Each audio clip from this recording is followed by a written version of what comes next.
Hey everybody, GT Cam here once again. If you wouldn't mind dropping a like and subscribe down below, that'd be greatly appreciated in my efforts to help grow this channel.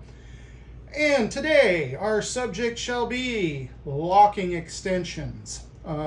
We've all dealt with extensions, I'm sure, at least of those of us that have wrenched on anything for any length of time. That said, if I had it to do over, I probably wouldn't grab the particular ones again. This is a set of Gearwrench 1/4 inch. I've got some 3/8 somewhere too.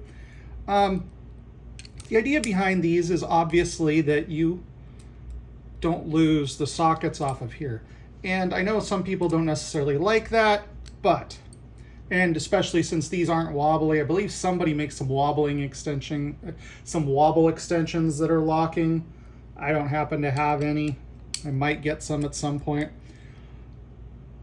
So, don't get me wrong, the Gearwrench are all right, and I'll drop a link for them down below if these meet your needs. But the knurling here is solid, great, no problem. So if I don't have my ratchet on here, I can spin this by hand without much problem.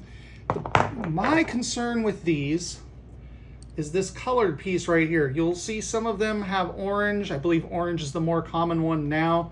They used to have a red collar, but that collar is plastic, and I'm just not a big fan of having plastic down on that end of the sockets. So the black portion here appears to be steel, or at least that's the impression I got with a magnet earlier. I couldn't quite tell if it was grabbing a hold of the base itself or if it was actually getting a hold of the black portion of the collar. But we've got, you know, what appears to be a 2-inch, a 3-inch, and a 6-inch here. If I were to do it over, I would probably look at somebody else. Williams would be a possibility, though they seem to be kind of hit and miss on whether they have knurling up here. The Proto appear to still be made in the US. They're a little pricier than the Williams. The Williams appear to be made in Taiwan presently. I haven't looked to see if Capri has a set. Tekton has a set. That said, I'm probably more likely to go the route of Proto, especially if it's an impact. So I wanted to throw that out there, just little things to be aware of. You'll see some that have an aluminum collar here. I'm also not a big fan of the idea of aluminum down on this end. And the reason for that is, well, first of all, aluminum just tends to start looking like shit as you wear the anodizing off.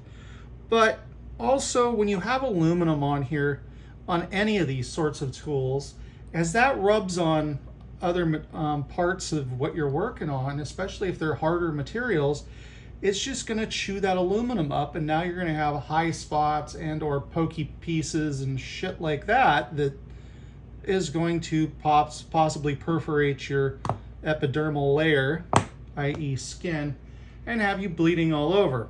And I'm sure that some of the rest of you are a little like me, you don't need help bleeding more. So with that in mind, this wouldn't be my first choice for most things, but if it meets your needs, so be it.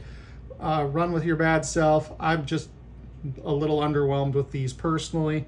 So wanted to go ahead and put that out there. In the future, I will probably have some others to review.